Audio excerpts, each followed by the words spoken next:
హైదరాబాద్ నగరంలో దొంగలు రెచ్చిపోతున్నారు. ఖైరతాబాద్ ఈనాడు కార్యాలయ సమీపంలో పట్టపగలే దుండగులు స్నాచింగ్కు పాల్పడ్డారు.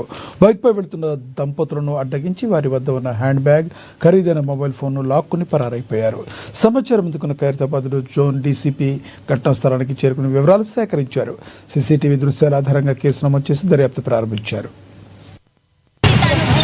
Property body SC cases, POCSO cases, వీటన్నిటిలో కూడా మనకి చట్టంలో విక్టిమ్ దగ్గరికి వెళ్ళి అక్కడే స్టేట్మెంట్ రికార్డ్ చేసుకుని అని ఉంది.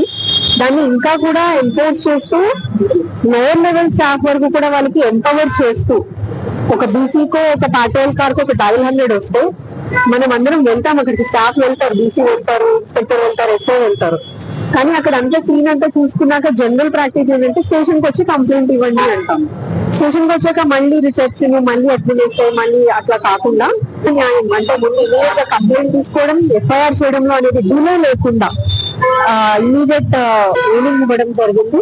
ఈ లోపుగా మాకు పంజగుట్ట ఖైరతాబాద్ పోలీస్ స్టేషన్ పరిధిలో వాళ్ళకి చెప్పాను, దాన్ని వెంబడించి మెట్రో లైన్ మొత్తం వెళ్ళాక అక్కడ పోలీస్ వాళ్ళు వెతికి టీటీవీ మొత్తం చూపించారు. మళ్ళా ఈ స్టేషన్ అని వీళ్ళకి అప్పగించారు. వీళ్ళు యాక్షన్ తీసుకున్నారు. నాది పోలీస్ వాళ్ళకైతే నేను హ్యాండ్అప్ చెప్తున్నాను. నేను చెప్పిన ఇమీడియట్ ఒక 10 minutes లోనే వాళ్ళు యాక్షన్ తీసుకున్నారు. అక్కడ పోలీస్ వాళ్ళైనా, ఇక్కడ పోలీస్ వాళ్ళైనా నేనైతే హ్యాండ్అప్ చెప్తున్నాను. థ్యాంక్ యూ పోలీస్ వాళ్ళకి.